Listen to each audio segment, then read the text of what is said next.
Good evening. My name is Greg Slozik, and this is my introduction for Module 1 for EDL 853. Excuse me. My background, very non-traditional in almost every sense of the word. I'm originally from upstate New York. I grew up in a family of educators. My dad was a principal. My mom was a college professor at SUNY. I've got an older sister who is a college professor at SUNY now, a younger brother who worked at the Poetry Foundation, and a younger sister who is a high school math teacher. I currently live abroad. I've been teaching abroad for almost 15 years now. I'll get into that when I go into my professional life. But my background is pretty non-traditional. I started my college career off a long time ago. Played collegiate basketball, Division III in upstate New York, and then I decided before I started my professional career that I would actually join the United States Navy. So for 4 years, I worked in the Navy. I worked aboard a hovercraft as a gas turbine electrician. I deployed to the Middle East and to Europe in 1999 and 2000. Then I got out in 2001 and worked in public schools in New York for a few years. And then after being in the Navy, I think that the travel bug kicked in. And so I moved abroad to Thailand. I worked in Thailand for 4 years, where I met my wife. And that's my son, Anthony. Anthony is almost 7 years old now. I'll talk a little bit about the places I've lived, but some of these pictures here, after playing college basketball, since then I've gone on to coach varsity boys and varsity girls, and I've continued to do that throughout my professional career. Some of the pictures that you see here, I own a house in Thailand. I live in South Korea right now, but I own a house in rural Thailand. This is a picture of my mother-in-law's cooking. It's incredibly spicy, but it's very delicious, almost like everything grown right on site. And at the very bottom, unfortunately, due to COVID, I don't get to go here. This is my secret beach that my family and I go to during Christmas break and in the summertime. So my professional career, this is my 19th year of teaching. So I started off teaching in public schools in New York, and then I moved internationally. And in my international career, I've taught in Thailand, I've taught in Dubai in the United Arab Emirates, Taiwan, and now this is year 3 in Songdo, South Korea. My current role, I serve as the Theory of Knowledge Coordinator. Next year, I will be the Theory of Knowledge and Extended Essay Coordinator. I will be taking over and basically managing the entire core of the diploma program for the upper school. I'm also the head of basketball, which means that I coach the varsity boys, but I also write curriculum and I help organize tournaments and things of that nature. I haven't really had an opportunity to do that just yet because the position was just created, and we've obviously had some issue with doing any type of sports because of COVID. I'm an examiner for the IBO in both Theory of Knowledge and History. I've been a principal in the past. I have a master's degree in curriculum, and I've been a diploma program coordinator at my last school. I've served on committees for the Western Association of College and IBO accreditation. And again, like my view of education is very holistic. So again, I played Division III basketball. I've also worked numerous basketball camps, Hoop Group Elite, Syracuse, Philadelphia 76ers, to name a few. I've coached varsity boys and girls basketball for 15 years. And a side note, in 2013 is one of the things that's kind of a little anecdote. I won coached team to the United Arab Emirates National Championship. That's the trophy there.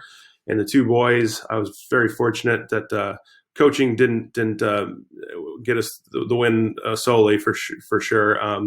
I coached two boys who are on the Dutch national team. They're right below. One of them played Division I junior college, and the other one played 4 years as a standout Division III both in the United States. So that's a little bit about my professional career. So the role of leadership in special education and inclusion. And so just to give you an idea, my school is predominantly Korean. It is a high fee paying private school in a tax-free zone in Songdo, South Korea. So I think that some of the things that I might talk about with regard to inclusion might be a little bit different than your traditional public school, but I'm going to try as hard as I can in this course to really make meaningful connections with the literature and the ideas that we have.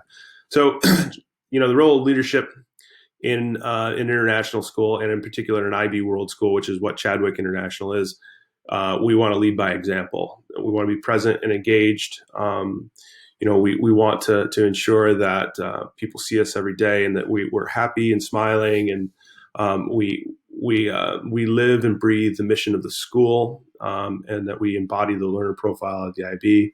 Here are some of the basic attributes for the learner profile. I think obviously for being an inclusive community, we want to be caring. We want to be inquirers. So that means, we want to really want to know about other people and other cultures. We want to be culturally literate. We want to take risks and learn new languages. I can speak passable Thai. My Korean is touch and go. I speak a little bit of Mandarin. I speak some French, and I like when I see students from different nationalities to greet them in their own language, and to learn about their countries and stuff. And so I think leadership in an IB World School, it demands being inclusive, and it demands that you are equitable, and you're really open-minded, and you're willing to communicate and take risks and show your community that you care.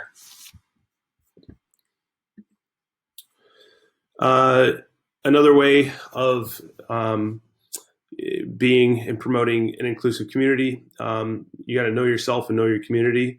I know that might sound like a very easy thing to do, but I think when you have, like we do, I think we have 73 nationalities at my school.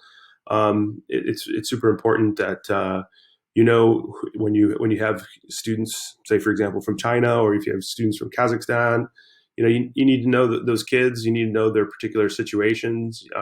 If they have been uprooted, if you have them in an advisory class, are there certain things that they're going to be uncomfortable doing? It takes a lot of time, and it takes a lot of trust. You have to build trust, and so being an advocate, really is about communication. I think again, you need to be and become culturally literate. I've been fortunate being overseas for so long, and having the pleasure of working with so many different kids and colleagues from all over the world, that I understand, not fully, but a lot of the cultural nuances of the people I work with, and I'm very much reflective on the way I engage with people, and I think that to become culturally literate, you have to take on those attributes. You have to be willing to take some risks and not be afraid to fail. Whether that's differentiating a lesson to suit the kids in your class, or if it means taking a step back and learning through inquiry and asking kids to lead, and putting them in positions where they feel comfortable to lead.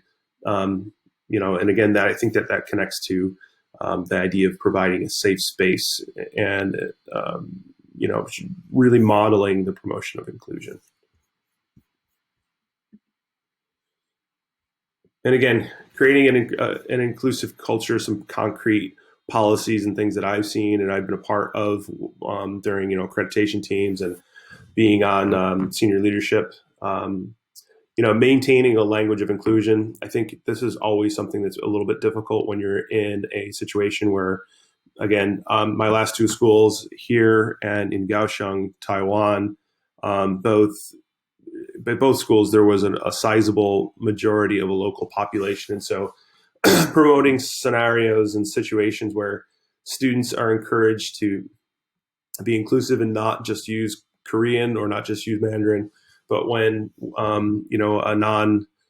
non-Korean speaker enters the room or walks by the conversation, that the conversation immediately switches to English. Or again, if there's a group of Spanish-speaking students, it's the same thing. Whatever language of inclusion is, we want to maintain that and we want to promote it. We want to create a culture of inquiry and lifelong learning. Again, in our assemblies, I'm in a mid-level management position. I'll go up during an assembly and take some risks and try new foods and try new things. At my last school in Kaohsiung, we had these violinists who were like I think that they're in the Taiwanese national orchestra or something like that. And I went up and tried to play the violin in front of all my students. It failed terribly. I have no musical talent whatsoever.